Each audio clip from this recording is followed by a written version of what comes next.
Thank you very much, and thank you, Despina, for opening up this signing ceremony and this very important day for us today as a sector. Today, what we're launching, the Pact for Skills, is, it is the end of a dialogue that has taken place for us as EuroCommerce with our members over the past year, and together with Europa for the past 7-8 months. And what we see is that today, what we're signing today is not the end of the process. It's basically the beginning of a journey. The retail and wholesale sector, we've heard it in a few numbers, and you have reminded us, 1 in 7 jobs in Europe, 26 million people. We are Europe's first private sector employer, and that's very important. We heard also this morning the launch of the investment study, and one of the key findings is also the importance of training, of attracting, retaining talent, skilling, reskilling, upskilling, to make sure that we have the people to make the change happen. You can invest as much as you want in digitalization, in sustainability, but if you don't have the people to do this, then you can't do it. So skills and training, the Pact for Skills, is extremely important to help us through this journey. And the objective with the Pact for Skills for us is to do this in a very inclusive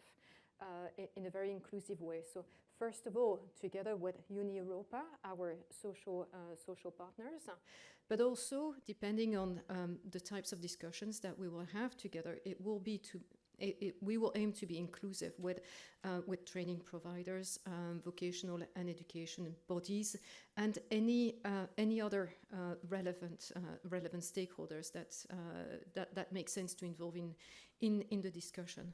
For us, the Pact for Skills will also be an opportunity to build on the very good practices, the hundreds of thousands of good practices that are happening out there on the market, and to allow the industry to exchange on this, to leverage the good practice, to learn from each other, and to grow and develop.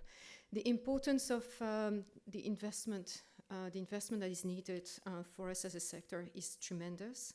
Investments in the key findings from the study, we were talking about skilling, reskilling, upskilling up to 13 million people by 2030, so that is enormous, and the need to hire up to 1.5 million new people with new skills, to bring in the new skills in the ecosystem.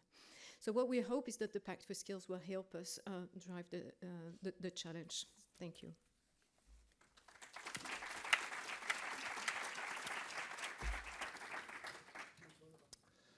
Madams and gentlemen, thank you, and it's a pleasure for me as Europa, the European Services Union, as well, to have this Pact for Skills now in the commerce, in the retail and wholesale system, ready to sign and really then going forward with it jointly with EuroCommerce.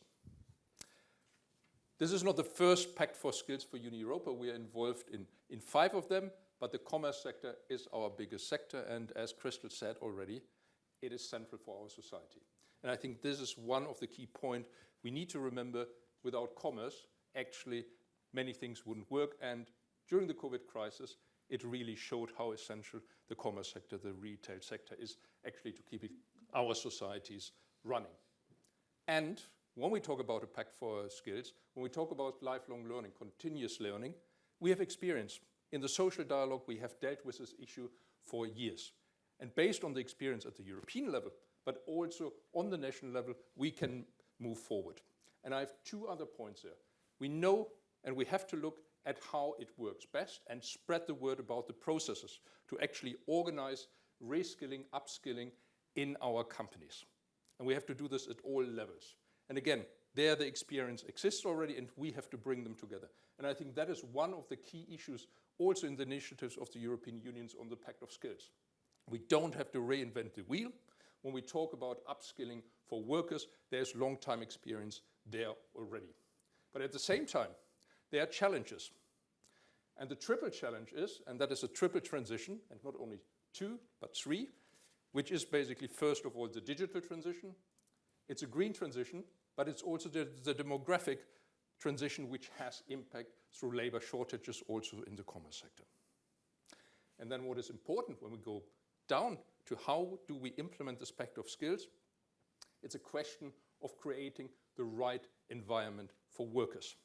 And that is based on respect and giving them a perspective. This is encouraging for them to actually take up the skills, because we don't want to have a situation, and in some sectors in retails we have this on the extreme side, where workers are seen as a cheaper option to robots, and we want to bring them as closely to robots as possible. Why should you then basically do upskilling? So what we want to do, we want to have respect and perspective for workers and work together as EuroCommerce and Europa to bring this really about with the knowledge and the experience of our affiliates at all levels. Thank you. Thank you, Oliver. So having had those words from both of our two parties here that are signing, I now invite both of you to move forward and sign the Pact for Skills together, please.